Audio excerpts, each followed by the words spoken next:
Top 10 Secrets and Mysteries.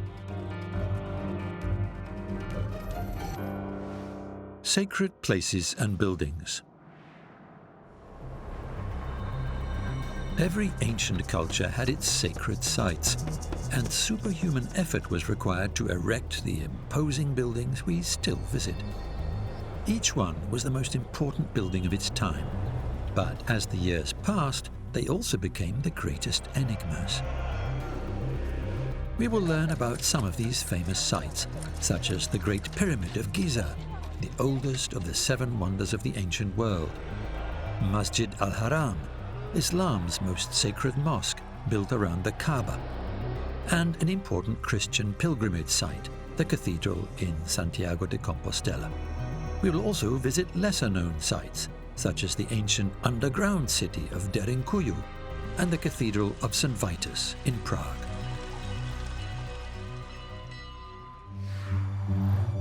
The Great Pyramid of Giza.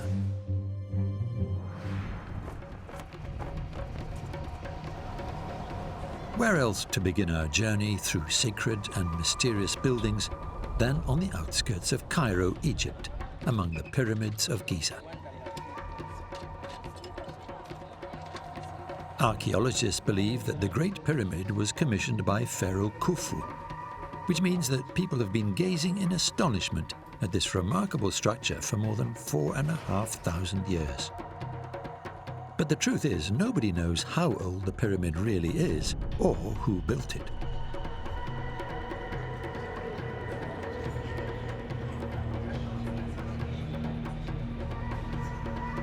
The Great Pyramid exhibits such advanced architectural and mathematical properties, it's hard to believe it was built by the ancient Egyptians. Perhaps our understanding of what these people knew is woefully limited.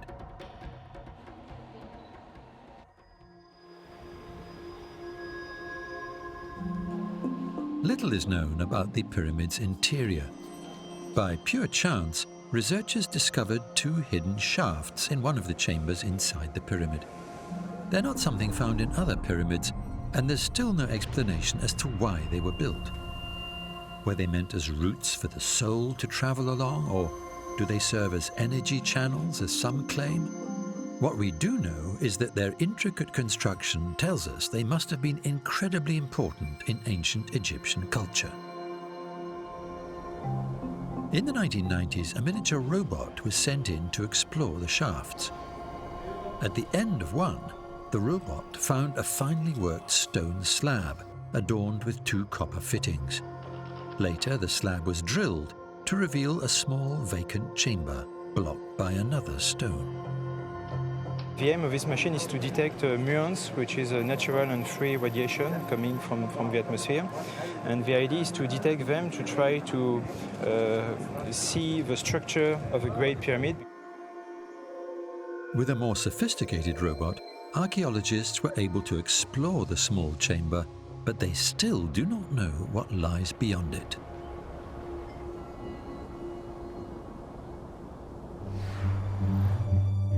Chartres Cathedral.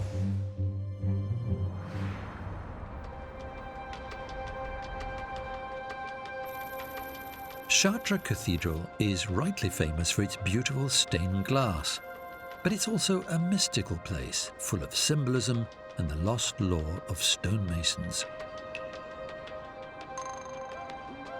Not until the 20th century did it become possible to reproduce the colors used in the windows of the Notre Dame de la Belvedere, with a blue Virgin against a red background in its center. The northern rose window is also dedicated to the Virgin Mary. As Fulcanelli revealed, for alchemists this particular rose symbolizes fire and matter that moves, driven by fire. But Chartres was a numinous site even before the building of the cathedral. A sacred well lies hidden beneath the crypt. The well has been known to exist since the Dark Ages, but it may predate even the Gallo-Roman period, when Chartres was an important Gaulish town. Some take the connection even further. Louis Charpentier, author of The Mysteries of Chartres Cathedral, thought it possible that the cathedral occupies a former site of druidic ritual, where the earth's energy was strong. The crypt also harbours the shrine of Notre Dame de Sous Terre, Our Lady of Under the Earth, with its black wooden statue of the Virgin. These black Madonnas have been identified with the pagan Mother of God. In Hermetic symbolism, they represent the first matter, or prima materia, the starting material required for the alchemical magnum opus. For the uninitiated, the cathedral might seem simply like one large labyrinth. But it also urges us to learn, to look for the hidden meaning behind these magnificent structures.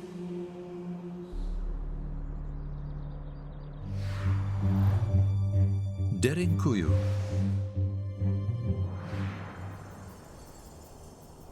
The story goes that sometime in 1963, a man in Cappadocia in Turkey knocked down a wall in his basement and behind it found a hidden room. What he had accidentally discovered was the ancient underground city of Derinkuyu, located beneath the present Turkish town of the same name. Extending at least 85 meters deep, the city could house up to 20,000 people. The intricate underground complex is yet to be fully excavated. Archaeologists have unearthed 8 levels, but believe that 12 more might be hidden below. What secrets still lie in the depths of the earth? Will we find clues as to who built Derinkuyu? Narrow shafts, corridors, and large rooms were carved into the soft volcanic rock that formed when the area was covered in ash millions of years ago. Huge circular stone doors were designed to seal off parts of the city from invaders. But who were these invaders? Dozens of similar cities have been found across Cappadocia, and Derinkuyu is connected by a tunnel 3 levels below the ground to another large underground city a few kilometers away. Erich von Däniken suggested that underground cities may have protected people from mighty enemies, bombarding them from the air. Ancient legends are full of descriptions of clashes between the gods, fought with mighty and terrible weapons. One of the reasons that those people preferred to live underground in this area is the quality of the stone, which let them carve easily.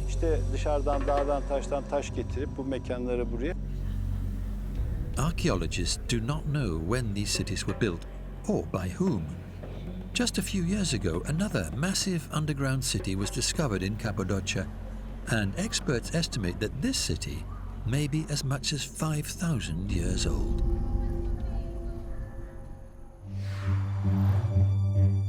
Santiago de Compostela.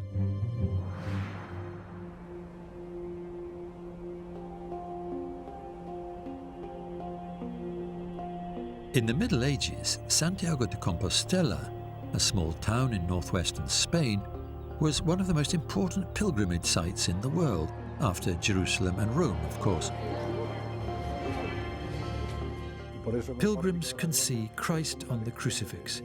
It's like a message telling them that this is not the end of life's journey.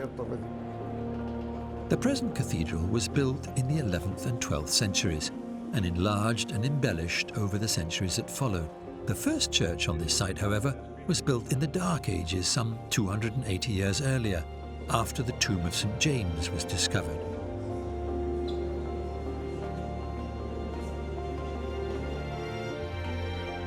But St. James was executed in Jerusalem.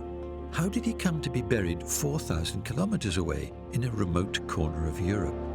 Legend has it that his remains arrived in Galicia in a rudderless boat guided by angels just a few years after Jesus Christ was crucified.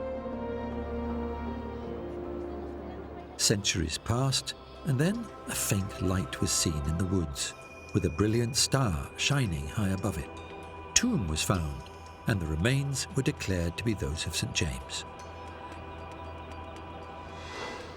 Whether or not there's any truth in this tale, the whole city, with its medieval buildings of honey yellow stone, owes its origins to St. James. It's very likely, however, that the famous pilgrimage route, El Camino de Santiago, had been trodden much earlier. 3,000 years ago, Celtic peoples travelled to reach what for the Romans was the Finisterre, the end of the world as they knew it.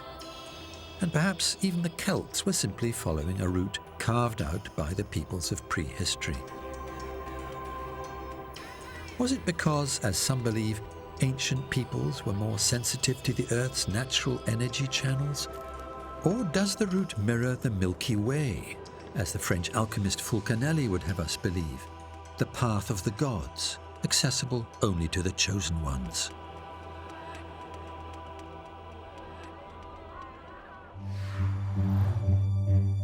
Masjid Al-Haram. Masjid Al-Haram, the Grand Mosque in Mecca, has been Islam's most sacred mosque for over 1,000 years. This is because it is home to the Kaaba, a cube-like granite building erected by Abraham thousands of years ago.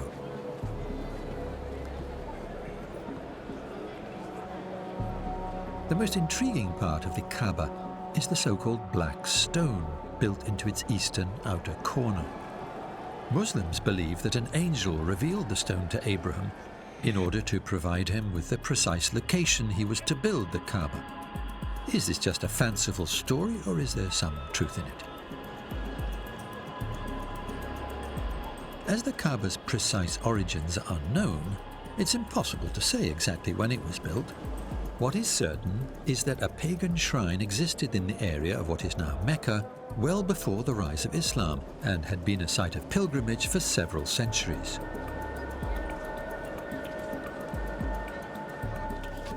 And what is the black stone? Could it be a meteorite that fell to Earth on exactly this spot, as many believe? If that was so, the stone would indeed be a sign from heaven, which could in turn have established the tradition of pilgrimage to the site. At some point in the past, the stone broke into a number of pieces, and is now held together by a silver frame fastened to the Kaaba. However, even though it can be seen and touched by Muslims, it's impossible to examine the black stone scientifically, as it's built into the Kaaba itself. This is one reason the stone's nature and origins continue to be the cause of much debate. Some theories believe it to be an agate or a piece of volcanic glass like obsidian. Some Muslims believe that the stone predates even Abraham and fell from the sky during the time of Adam and Eve. It's also said that at that time the stone was not black at all, but dazzling white.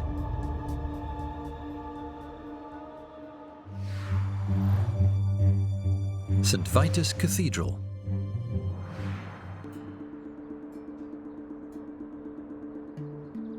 The city of Prague, the capital of what is now the Czech Republic, has always been a place of magic, mystery, and great significance. In 1344, the foundation stone of the Gothic Cathedral of St. Vitus was laid by the king himself.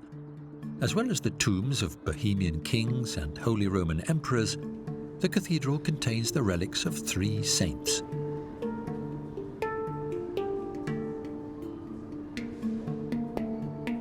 It's only natural, therefore, that astrology and alchemy played an important role in the construction of the cathedral. Some of this lore was revealed by the early 20th century French alchemist Fulcanelli. In his books, he showed that cathedrals are encoded with the secrets of the alchemical great work of transmutation. These secrets are clear only to the initiated, but it is certain that St. Vitus Cathedral is part of a grand scheme involving knowledge passed down through the centuries. For a deeper insight, we have to go back in time to the 11th century, when a Romanesque basilica was built on the site of the future cathedral. Shortly afterwards, 2 rotundas were built on the opposite bank of the river Vltava. Together, they form a straight line that starts at St. Vitus and continues through the Rotunda of the Holy Cross and on to St. Longin's Rotunda. This in itself is not so unusual, but Prague's Romanesque churches follow an even more complex pattern. This line continues right across Europe and finishes in Jerusalem. To calculate such a precise azimuth requires, among other knowledge, the understanding that the Earth is not flat. Much Hellenistic astronomy was lost to Christians, but flourished among Islamic scholars who improved the astrolabe and believed in a moving spherical Earth. Is it possible that this knowledge and mastery of astronomy could have reached Prague even before the Crusades?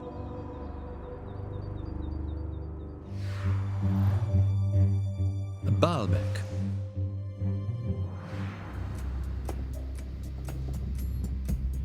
Very little is known of Baalbek before Alexander the Great conquered it, along with the rest of ancient Syria. However, research suggests that the area has been inhabited since around 8000 BC. Baalbek is a Phoenician name. Baal is the god of the gods, and the Bek is the field of Beka. The ancient Greeks called it Heliopolis, meaning the city of the sun. The most interesting site is probably the impressive Temple of Jupiter. But this is not because of the 6 columns that have remained standing until the present day, or because of the huge blocks of stone on top of these columns weighed up to 60 tons each. What is truly astonishing is that these stones are dwarfed by those that were used to build the platform itself, which are 10 times as large. It's estimated that 3 of the monoliths used for the construction of the platform weigh 800 tons each. But who built the platform? Some claim it existed before Roman times. Others believe that it could not have been built by human hands alone. One well-known theory claims that it was a landing site for alien spaceships. It's also been attributed to King Solomon and to other biblical characters. In a Roman quarry not far from the temples lie 2 stone blocks with similar dimensions to those used for the platform. And just a year ago, archaeologists discovered the largest of them all. This, they believe, proves that the platform was also built by the Romans. But why? And how? And why do no other Roman temples use such gigantic blocks?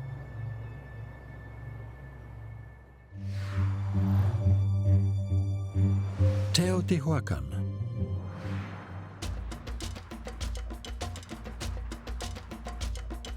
Teotihuacan, birthplace of the gods.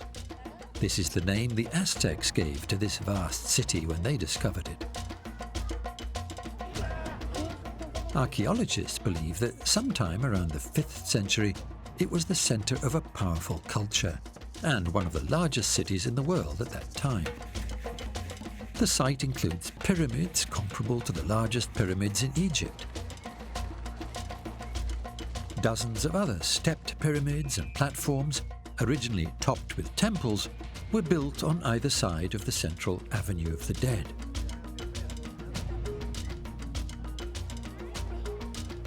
But who ruled this city? And how were they able to stay in power? The city had no fortifications. Did the rulers possess special powers that kept other peoples at bay for so many centuries? As this ancient culture left behind no written records, researchers have been left scratching their heads.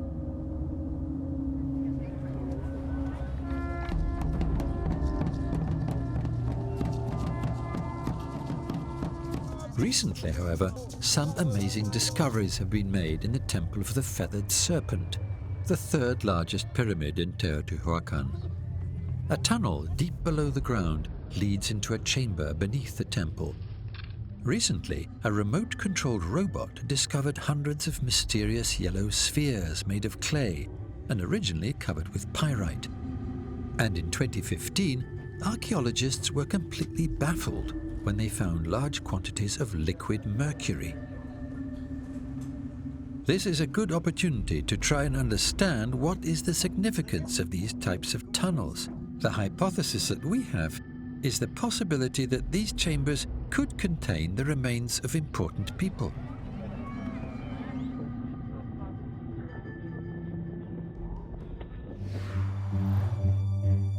Borobudur.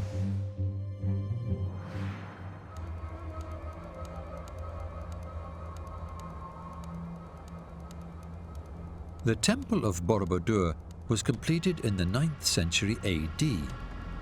Later, it was buried under volcanic ash. It lay hidden for 8 centuries until explorers unearthed it. They were amazed by the ornamented stepped pyramid, and especially by the terrace walls, full of elaborate bas-relief sculptures. Later, it was revealed that Borobudur was built on a small hillock on a sacred volcanic plain. The hill, however, was raised in height and enlarged artificially. Millions of buckets of soil had to be moved. Why did the builders undertake such a colossal effort? And why was Borobudur built on this precise spot? For the answer, we must look to the stars.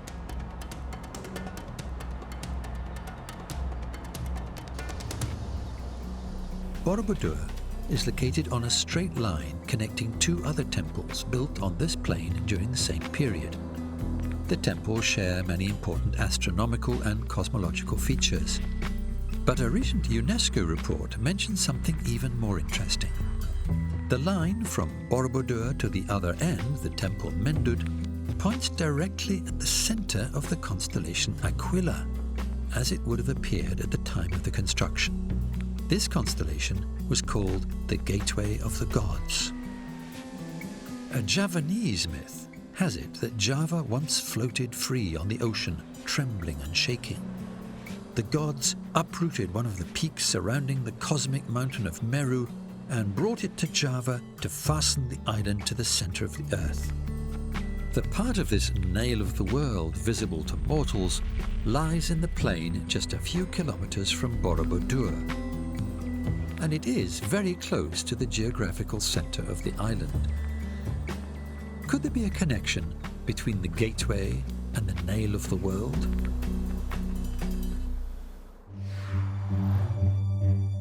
The Church of the Holy Sepulchre.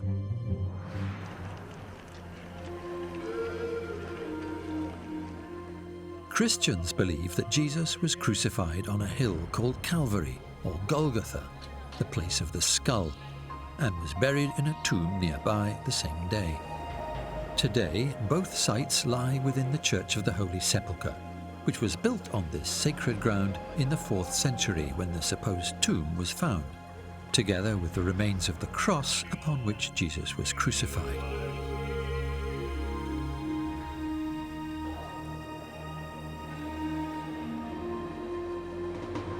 Although the church has been through numerous renovations and reconstructions, it remains one of the oldest Christian churches in use today. There are, however, 2 other sites in Jerusalem which claim to be the burial place of Jesus.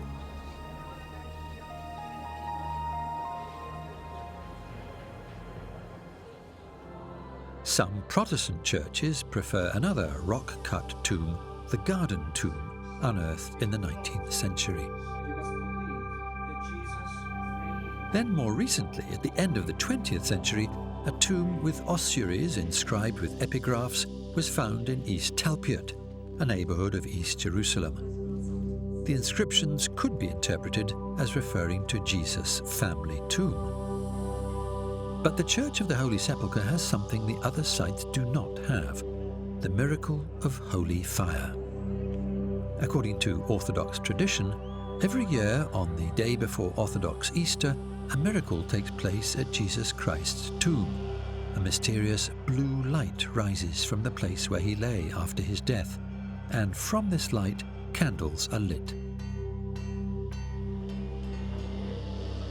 Although the miracle has often been questioned, even ridiculed, and has not been scientifically verified, every year there are many who witness it.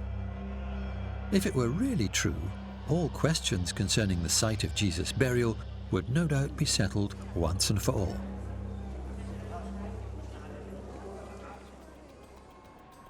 We have seen monuments built by long-forgotten civilizations and places where ancient lore still survives. Researchers have been trying to prise their secrets from them, but such enigmatic relics of the past yield very slowly to the tools of modern exploration. Will we ever truly understand?